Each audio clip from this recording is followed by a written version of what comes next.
कि स्ट्रक्चर में जो है बैक्टीरियोफेज स्ट्रक्चर कंप्लीट डिस्कस हो गया, तो उसमें बैक्टीरियोफेज के स्ट्रक्चर की बात की थी।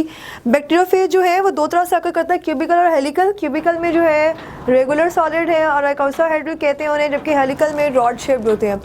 अब पेज 74 पे जो है वो इनकी डिफरेंट डायग्राम्स मौजूद हैं। उनमें से एक जो है मैंने वो यहाँ पे बैक्टीरियोफेज बनाया, that is actually tadpole like shape है इसकी। अच्छा, बैक्टीरियोफेज क्या होते हैं? ये ऐसे वायरसेस हैं, not bacteria. Bacteriophage means bacteria eating viruses हैं, और जो एक्चुअली क्या करते हैं कि बैक्टीरिया के ऊपर जाते हैं, उसके अंदर जो है वो अपना डीएनए इनॉक्यूलेट कर देते हैं। डीएनए या जो भी इसका वैसे डीएनए होता है, न्यूक्लिक एसिड जो है उसको अंदर इनकॉर्पोरेट कर देते हैं। इनकॉर्पोरेशन के बाद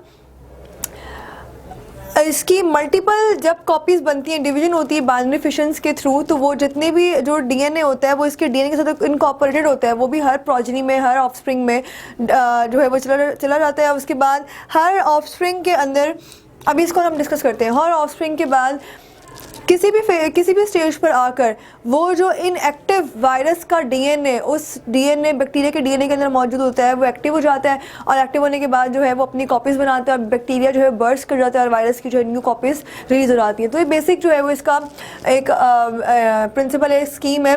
लाइफ साइकिल ऑफ बैक्टीरियोफेज जो है ये इंपॉर्टेंट है।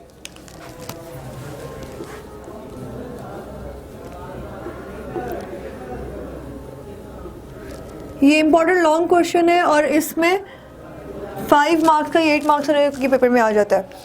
तो इसमें हम जो है स्टार्ट करते हैं फ्रॉम द फर्स्ट पॉइंट। यहाँ पर हमारे पास जो है बैक्टीरियल सेल है।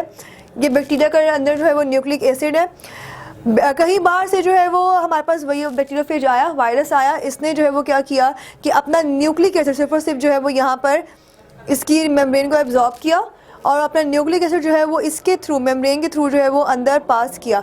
अंदर पास करने के बाद ये जो ब्लू वाला है, this is the nucleic acid of the bacteria, और जो रेड वाला है, this is nucleic acid of the virus. So this is known as attachment. एक हमारे पास जिसमें रिसेप्टर साइट होगी और इसमें जो है वो सिक्रीट होता है एंजाइम लाइसोजाइम सिक्रीट होगा और एब्जॉर्ब हो जाएगी सेल मेम्ब्रेन के अंदर, जो है हमारे पास न्यूक्लिक एसिड आ जाएगा। उसके बाद नेक्स्ट स्टेप में जो है ये न्यूक्लिक एसिड आया, ये at the same time, very same time, ये क्या करेगा कि बैक्टीरिया की मशीनरी को अपने होल्ड में लेकर अपनी ही लिए रेड कलर के, रेड जो है दिस इज़ द डीएनए यानी कि न्यूक्लिक एसिड, और ब्लू जो है वो कॉपीज़ की प्रोटीन कोड है, उसकी कॉपीज़ बनाना शुरू हो जाती है, सिंथेसिस शुरू हो जाती है। सिंथेसिस जब शुरू होगी तो इतनी फास्ट होती है कि यहाँ पर लिखा हुआ that in 25 minutes after initial induction approximately 200 new bacteriophages are formed। यानी कि 25 मिनट में जो है वो 200 बैक्टीरियोफेज नए बन जाते हैं। वो किस तरह बनते हैं? सिंथेसिस शुरू होती है, डीएनए फ्रैगमेंट्स हैं, उनके हेड्स, एम्प्टी हेड्स और जो न्यूक्लिक एसिड बनता चला जाता है। उसके बाद मैच्योरेशन फेज आता है, मैच्योर होना शुरू होते हैं। मैच्योर होने के बाद उनकी अरेंजमेंट होती है कॉलर की, शीथ की, हेड की, न्यूक्लिक एसिड की। उसके बाद जो है when they are fully mature, तो चूँकि अब जो वॉल्यूम है सेल का, बैक्टीरियल सेल का, वो एक्सपैंड कर जाता है। एक्सपैंड करने के बाद ऑब्वियसली इट विल बर्स्ट और जो वायरस है वो सारे के सारे बाहर आ जाएंगे। जब वो सारे बाहर आ जाएंगे तो कोई भी वायरस जो है वो अपने किसी भी न्यू बैक्टीरियल सेल पर लैंड करेगा और उसके ऊपर जो है वो अपनी वही सारा प्रोसेस जो है वो दोबारा से स्टार्ट कर देगा। सो this is the lytic cycle. Lytic means burst, उसने बर्स्ट होना ही होना है। This is the lytic cycle. Lytic cycle के लिए आपके पास दूसरा वर्ड है विरुलेंट फेज। लिटिक साइकिल या विरुलेंट फेज। उसके बाद अगर एक बैक्टीरिया के ऊपर वायरस जो है वो आके लैंड कर दिया है और जो है उसका न्यूक्लिक एसिड अंदर चला गया है, ये बात बड़ी याद रखनी है कि सिर्फ न्यूक्लिक एसिड अंदर जाता है, प्रोटीन कोड अंदर नहीं जाता। तो यहाँ पे भी सिर्फ न्यूक्लिक एसिड अंदर जाएगा, प्रोटीन कोड बाहर ही रहेगा। अच्छा, उसके बाद हर बैक्टीरिया के साथ ज़रूरी नहीं है कि लिटिक साइकिल ही हो। कुछ वक्त इस तरह के होते हैं कि जो न्यूक्लिक एसिड होता है वो चुप करके बैक्टीरिया के डीएनए के अंदर इनकॉर्पोरेट हो जाता है और इनकॉर्पोरेशन के बाद it actually pass to the next offspring. जब भी बैक्टीरिया जो है वो यहाँ पे फेज रेप्लिकेट करेगा, बाइनरी फिशिंग के थ्रू रेप्लिकेशन होती है, रेप्लिकेट करेगा। यहाँ पे जो है वो आपके पास कंप्लीट रेप्लिकेशन आपको नज़र आ रही है। इनफाइनाइट सेल डिवीजन होगी, तो हर डिवीजन में यानी कि हर बैक्टीरियल सेल के डीएनए के साथ वो जो रेड कलर का है वायरस का डीएनए ये साथ चलता चला जाएगा। फिर कोई एक ऐसा स्टेज आएगा जिस पर हम, अच्छा, जब ये अपने हर सेल के अंदर चला जाएगा उसे हम कहते हैं प्रोफेज फॉर्म। प्रोफेज के बाद जब इस इनएक्टिवेटेड न्यूक्लिक एसिड इसने एक्टिवेटेड फॉर्म में कन्वर्ट होना है, तो that process is known as that stage is known as induction, और इंडक्शन के बाद जो है वो डायरेक्टली आगे ऊपर जो है वही स्टेज स्टार्ट हो जाएगा. So this is known as lysogenic cycle. Lysogenic cycle lytic cycle से डिफरेंट इस तरह से है कि लिटिक साइकिल में एट द स्पॉट जो है वो सिंथेसिस स्टार्ट हो जाती है, बल्कि लाइसोजेनिक साइकिल में प्रोफेज फॉर्म होती है, प्रोफेज के बाद इंडक्शन स्टेज आ जाती है. So this is a basic difference. और लाइसोजेनिक फेज को जो है वो हम टेम्परेट फेज भी कह देते हैं. पेज 76 पे इसकी वही डायग्राम जो मैंने यहाँ पे बनाई हुई है, इसकी कैप्शन वही सब लिखा हुआ है दैट आई हैव एक्सप्लेन. तो long question point of view से बहुत इंपॉर्टेंट है. So this is very long important long question. तो topic is completed. Next we're having classification of virus. Classification of virus में हम दो तरह से क्लासीफाई कर सकते हैं वायरस को, क्योंकि इसके अंदर और कोई कॉम्प्लेक्स मैकेनिज्म तो है नहीं. हम यार ये देखते हैं कि वायरस के अंदर वायरस डीएनए है कंटेनिंग वायरस है या आरएनए कंटेनिंग वायरस है. दूसरी चीज़ कि इसकी मॉर्फोलॉजी क्या है, स्ट्रक्चर क्या है, शेप क्या है. तो उसमें हमारे पास जो है ना यहाँ पर डिफरेंट डिजीज़ दिए हुए और हमने डिजीज़ के अकॉर्डिंगली वायरस को क्लासीफाई किया हुआ है. एक चीज़ आपने याद रखनी है डिजीज़ में कि हर डिजीज़ का वायरस याद रखना है कि either it is DNA enveloped, RNA enveloped, या डीएनए नॉन इन्वेलप्ड, या आरएनए नॉन इन्वेलप्ड. ये चीज़ बड़ी इंपॉर्टेंट है for MCQ point of view as well as for entry test. तो ये जो है आपने याद रखना है. सबसे पहले हम डिस्कस करते हैं स्मॉल पॉक्स को. स्मॉल पॉक्स में जो है कॉज बाय पॉक्स वायरस. पहली बात पॉक्स वायरस से कॉज हो रहा है. दूसरी बात ये कि it is in smallpox raised fluid filled vesicles are formed on the skin which become pustules later and form pitted scars. Fluid filled vesicle बन जाते हैं जिन्हें पेस्ट्यूल्स कहा जाते हैं, और फिर उनके जाने के बाद यानी कि जब वो ख़त्म हो जाता है डिजीज़ तो स्कार्स फिर भी रहते हैं, निशान फिर भी रहते हैं. तो पहली बात जो आपने यहाँ पे याद रखनी है वो ये है कि स्मॉल पॉक्स जो है it is called by the pox virus. और उसके बाद सेकेंड हमारे पास आते हैं हर्पीस सिम्प्लेक्स. हर्पीस सिम्प्लेक्स जो है ये डीएनए वायरस है. डीएनए वायरस लिखा हुआ है दैट मीन्स नॉन इन्वेलप्ड है. जब इन्वेलप की बात नहीं लिखी होगी दैट इज अंडरस्टूड कि वो नॉन इन्वेलप्ड है. So herpes simplex DNA non enveloped virus या नेकेड वायरस आप कहेंगे. Naturally occurring disease of mankind in this vesicular lesions in the epithelial layers of ectodermal tissues are formed. Epithelial layers of ectodermal tissues. Ectodermal और epithelial दो चीज़ें जो है वो यहाँ बताई हुई है. स्किन है, ठीक है, this is layer of skin.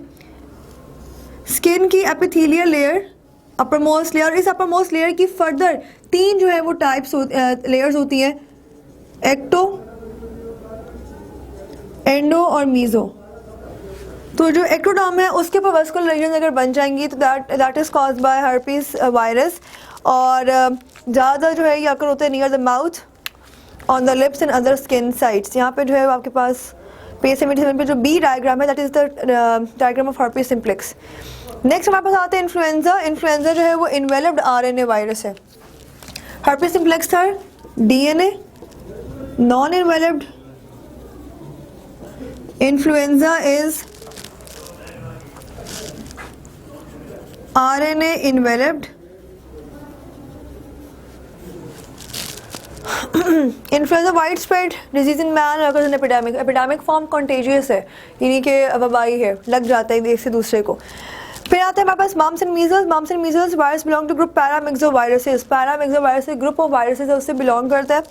And they are large enveloped RNA viruses. तो यहाँ पर भी क्या है, these are the enveloped RNA virus. Contagious है, सेल्डम फैटल. फैटल यानी कि जानलेवा, कभी कभी हो सकता है. 60% of adults are immune to it. Measles is one of the commonest diseases of the childhood and adult human population is equally susceptible. The world over, this disease develops immunity in its victim. Measles जो है ना ये actually mumps और measles ऐसे disease हैं जो अगर एक दफ़ा हो रहे तो दोबारा लाइफ में नहीं होते, क्योंकि जो विक्टिम होता है उसके अंदर इम्यूनिटी बिल्डअप हो जाती है. तो बच्चों में ज़्यादा कॉमन है, और अगर जो है वो एक बच्चे को नहीं हुआ तो उसको उसकी एडल्ट स्टेज में हो सकता है. Next we having poliomyelitis. Poliomyelitis जो है वायरस का नाम है. नेकेड वायरस है ये भी, और नेकेड मतलब नॉन इन्वेलप्ड है. Found all over the world. यहाँ पे देखिए इसको you can write non enveloped RNA virus. The poliovirus are the smallest known virus contain RNA in spherical capsid. Spherical capsids में आरएनए मौजूद है। Most common human viral disease नीचे diagram बताई हुई है। एक्चुअली जो पोलियोमाइलिटिस है ना, ये पोलियो कॉज करता है और इसमें जो है आई गेस सबको पता होता है कि इसमें जो है वो लिम्स उनकी वीकनेस हो जाती है, पर्टिकुलरली लोअर लिम्स की। Next we are having retroviruses. Retrovirus में हमारे पास आरएनए ट्यूमर वायरसेस जो है, इन्हें हम रेट्रोवायरसेस कहते हैं। तो पहली इंपॉर्टेंट बात that these are the RNA viruses, ठीक है, और ट्यूमर वायरसेस है।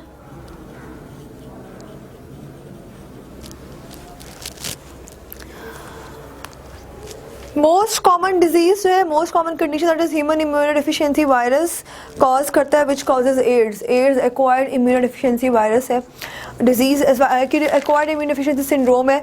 Single stranded RNA tumour viruses मौजूद है which also include onco viruses. Onco viruses, onco means cancer causing, तो कैंसर भी कॉज कर सकते हैं, एड्स भी कॉज कर सकते हैं। Spherical in form about 100 nanometre diameter and envelope plasma membrane. इसमें जो आपको बुक में डिस्कस हुआ that is majorly AIDS. AIDS the host cell possesses receptor site that allows the penetration in several different types of leukocytes. Leukocytes की penetration होती है, reverse transcription होती है, रिवर्स ट्रांसक्रिप्शन के बाद रेप्लिकेशन होती है, देन अगेन ट्रांसलेशन होती है। तो ये सारा प्रोसेस है that is discuss in the AIDS. तो हम इसे जो है वो एड्स में डिस्कस करेंगे। तो यहाँ the classification of virus that is completed.